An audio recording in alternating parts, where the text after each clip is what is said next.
Today we're going to be talking about when in Florida, things to consider. Coming at you next. Hey everybody, my name's Craig Cunha. I'm a real estate agent here in Southwest Florida. If you're looking for a channel that'll tell you a little bit more about what it's like to live, play, eat, sleep, and buy real estate on the Gulf Coast, this is the channel for you. So go ahead and subscribe, hit the bell to make sure you're notified every time a new video comes out, and leave a comment down below. I get calls from people every day asking questions about what it's like to move here. If you have a question you need an answer to, you need to call, text, or email because I've got your back when moving to the Gulf Coast. Okay, when in Florida, these are things you have to consider. And we're talking about the market first. The market is still a little crazy. Not as crazy as it was, but what is crazy is some of the asking prices for properties. Every time we go to do the comps for a property or have an appraisal done, we seem to be missing. So you have to do a little more due diligence to make sure that the values are there, but on average, we're not seeing a bunch of offers that are over asking. That kind of competition is kind of quieted down a little bit. However, rentals are absolutely nuts. So if you're looking for a rental to get yourself started before you get down here and make a purchase, just so you can check it out a bit, that might be even tougher than buying right now. So when you're doing this rental situation, most realtors do not have the ability to take the time to filter through all the different parameters. Many of our properties down here are on the seasonal program, so they might only be available for a week or a month here and there. That makes it really difficult to place somebody in a rental. So what I've been suggesting to folks that are asking for rental information, if you're not doing VRBO or Airbnb, go to hotpads.com. They'll have some options for you. Or Google the different apartment complexes in the area and call them directly and deal with them directly. That might be the fastest way for you to get something to get started, but we're coming into season and fair warning, it's not going to be easy to rent anything. One thing that's come up now is something called co-buying. I just read this article where people that have been roommates or people that are dating and not married, and they're in a situation where now they're saying, hey man, we got to buy something. So they're buying the properties together. They call it co-buying, and it's basically mingling the two's incomes and credit scores and everything to make the purchase of the property so that they can now have something of their own. Part of the problem with this is like millennials. That's the biggest group now purchasing homes, and one of the issues they're running into is student loans. There's a lot of debt that they have to cover up, so getting two or more people and co-buying makes that process a little easier. So if you're somebody that has a roommate that you've wanted to buy but you haven't been able to by yourself, consider co-buying. Now I mentioned what was going on with the appraisals and the shortfalls that we're seeing here, and we're seeing some shortfalls that are extreme. It's not even just 5, 10, 15,000. We're talking 50,000, 100,000 or more. So when you have these shortfalls, you have to weigh it out for yourself. Do I love the property? Am I going to stay there for a period of time? Is the payment affordable? If all those check the boxes and you just love the property, hey man, if you want to be here, you might just bite the bullet and do it anyway. That value on those properties should hold. If we see any decline in it, it's not going to be a large decline, and then we're going to be right back to growing. There's still 3 million homes in the country that need to be built, and we don't have the capacity, supplies, the labor, none of that stuff to make it happen. So this shortage of homes is going to exist for a good deal of time, and that should keep those values elevated. So when you're in this situation and you are considering the shortfall, one thing that a lot of agents are asking for on their offers is to waive contingencies. So be careful which ones you waive. I would never waive an inspection contingency because you have to see what's wrong with the home and what needs to be handled.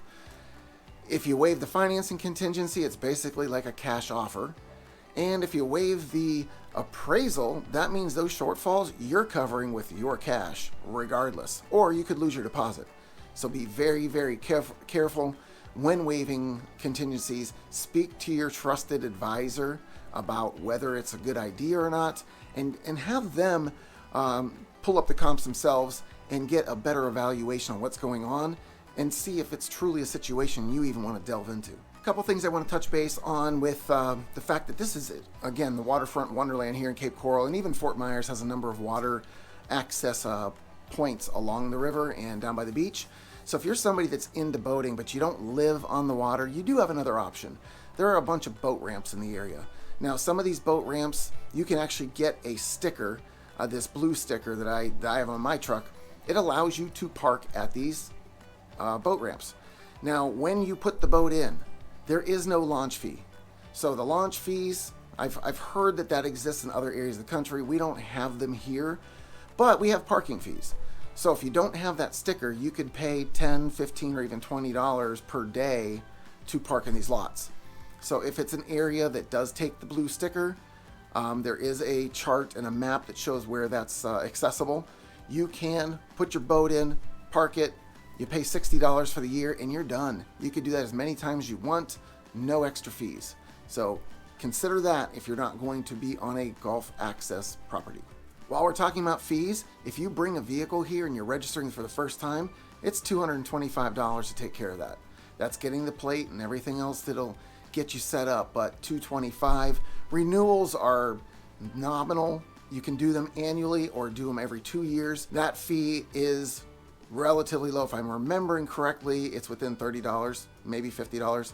So I have a motorcycle and a truck that I have that done with. That's why I'm kind of bouncing between the numbers there, because one is obviously lower than the other, but it's very nominal for the registration itself. Just make sure you get it done, get the little sticker on your plate so you don't have any issues.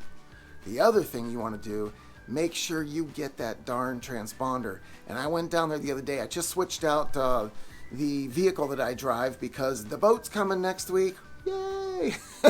So I wanted four-wheel drive just to have my back end protected whenever I'm putting it into a ramp.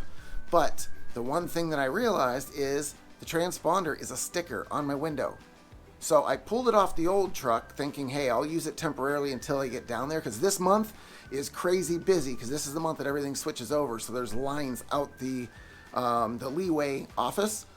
Anyway, your sticker on your vehicle is not only for that vehicle, but they have the description of what that vehicle is.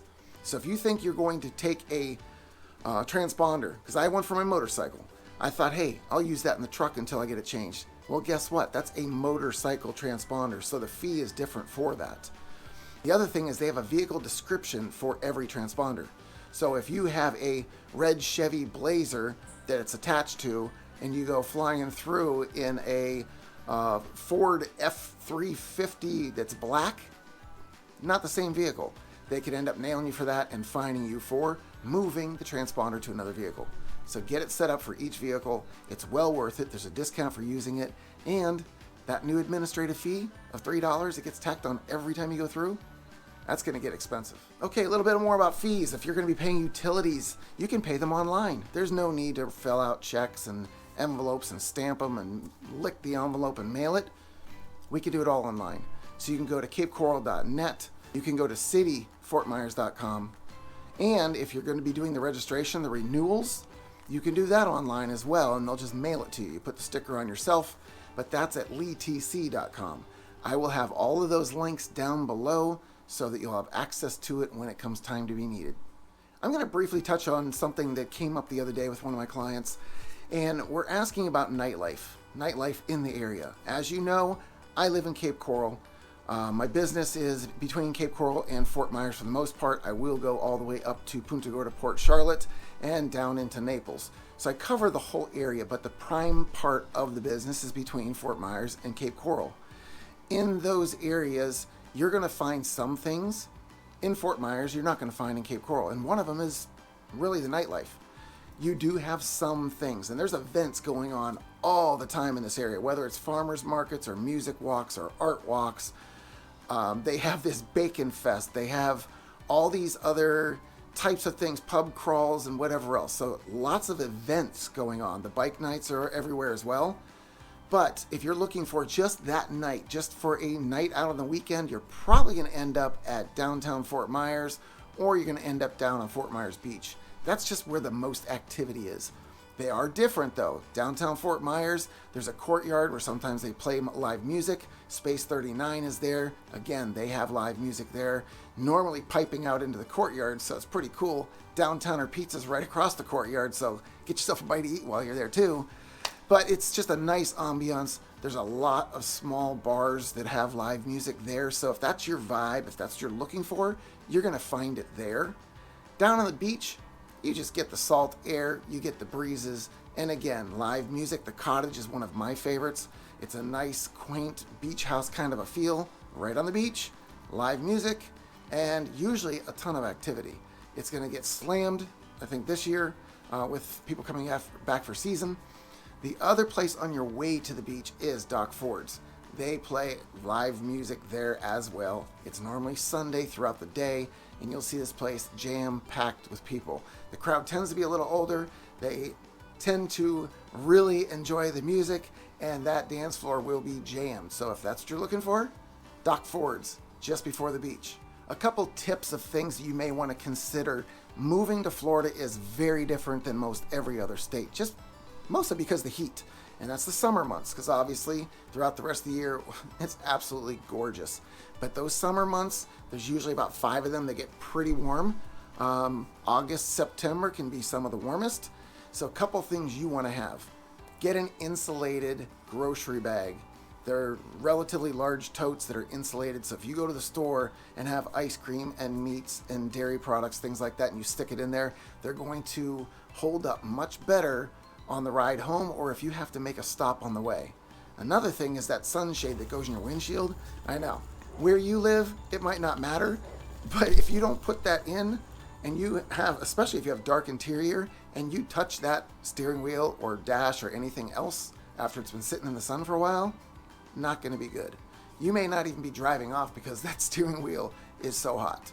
So get that shade, put it in your window, protect yourself from that. Another thing that's coming new on cars now is the remote start. So you can start your vehicle, have the AC running before you even get in it. Let everything cool off, get a head start. Yes, I know, these are conveniences. This isn't something that everybody will have in their vehicle, but if you have the option to get it, here in Florida, might be worth having. A couple of other things when it comes to storms. People think about generators in case of power outages. They think of storm shutters to make sure that the house is protected. Storm shutters, yes, good to have. We don't use them very often. You might use it every couple of years if you're lucky, because if the storm comes by and that's maybe a category 1 or 2 is kind of where you start thinking about whether you want to put shutters on or not, depending on how it's going to hit. But we haven't put up shutters in years. I think it's now 4 years that we haven't done it. And when we did it the last time, I regretted doing it because the effort to put it up. If you don't have the screws and bolts and things already built into the home, you're going to have to drill into the concrete block walls and put lag bolts with pieces of plywood to protect those windows. Or change out your windows, get some impact windows. There's a lot of people doing it right now because it is the most convenient way. Your house isn't dark, it's super protected. You can't get through those windows if you wanted to. Also great for security, if you're concerned about that. Back on the generator, probably don't need that either. Here's one problem with the generator most people don't think about. Generators are engines. They need to be run often to stay in good working order. So if you don't have a storm that isn't coming for years at a time, you're running that generator anyway to keep it ready for when you do have to use it. So think twice about the generator. You can always take off on a vacation if the power's out for a couple weeks, but that generator, it still has to run on something. It's going to be propane or gas or something. So you're going to have a whole nother problem having to fuel the thing to make it work. So maybe you don't need a generator. One of the things that we do in Florida is use our AC a lot. So 2 things you need to do. Number 1, get your AC serviced every 6 months. Make it last longer. The other thing is change your filter every month. Once again, longevity. If everything's working well, the 10 to 15 years you normally get out of an AC, I've seen them go as long as 20 years, just being maintained properly. You don't use AC the same way in other areas of the country as we do here, so just heed the warning, take care of those things ahead of time, and you'll save yourself the $6,000 to $8,000 to replace the system. A couple other things. Umbrellas, no, we don't use them. You either run or you get wet. Sunblock, you can use it if you choose to. Otherwise, people like me, we get burned, we go to the derm, we get things cut off. That's just the process. I started using sunblock now a little bit more often, and I wear sleeves if I'm going to be out like riding bicycle or out on the boat, that kind of stuff. There's certain things you can do to protect yourself, but sunblock is a big one. Sunglasses, you're gonna need all the time. The sun's out constantly, so you're gonna have glares that you just can't do anything about. Gotta get the sunglasses. If you're gonna have a pool cage is one of the most important things because of the bugs. You have to be careful on what kind of screens you're putting up. I've talked about it previously. There's regular screens, no-see-um screens, and there's a polyester one that is supposed to be much more durable and last longer. I found out the other day, one of my clients was looking to replace his screens. He was talking to the screen replacement company, and they told him that the polyester one, while it's durable, there's a downside. It actually reduces the light in your space, and it also cuts down on the breezes because the weave is thicker, so it doesn't let things pass quite as easily.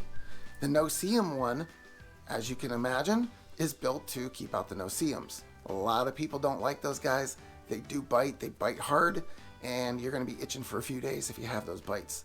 So those are the three types of screens. Pick which one's going to work best for you, but again, be very careful about choosing the polyester one because there are some side effects to it that may not be so pleasant. I had a client mention to me the other day, what's up with all the suffixes on your roads there? You have the places, the courts, the roads, the streets, and then you have the number. So we have, say, 23rd place, road, street, court.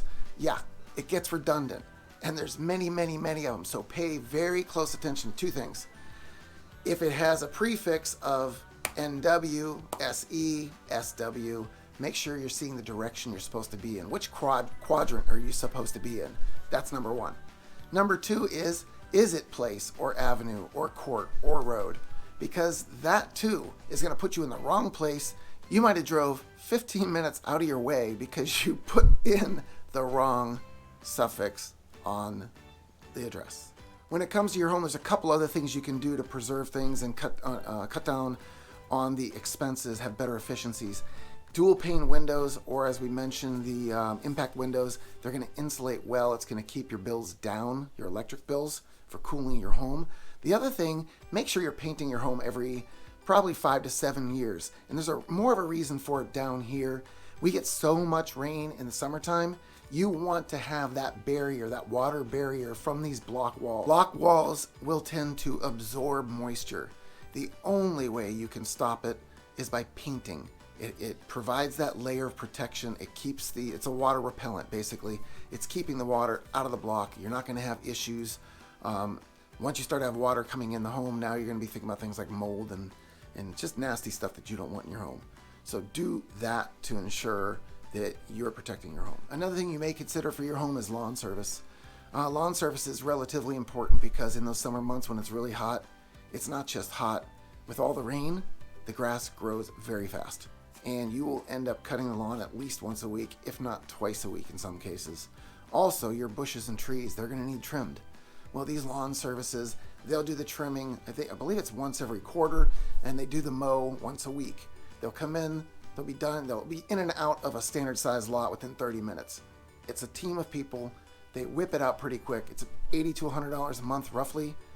If it's something you know that you're not going to keep up with or don't choose to because you want to be out doing something else instead, get a lawn service for your home. It's well worth it. Now, you might be hearing about this hoarding that's going on with all the scares of shortage of supplies and things like that. We're totally used to it because when a hurricane gets named on the TV and it's getting close and they give us the spaghetti plots and all that, that's what happens here. So if you're somebody that likes to be prepared and you hear hurricanes coming, you better get out the door right then and there and get your supplies because these stores will be cleared out even more so than they are now. We're almost out of our hurricane season here. We've got about 6 weeks left, so hopefully we won't see any more of that. But toilet paper, I don't think is going to be as much of a concern if it's that kind of hoarding. Okay, so that's a little bit more about being in Florida and some of the things you need to consider. If you want more information about the area and other things you need to learn, check out one of these other videos. And if you've got a question that you need an answer to, you've got to call, text, or email because I've got your back when moving to the Gulf Coast.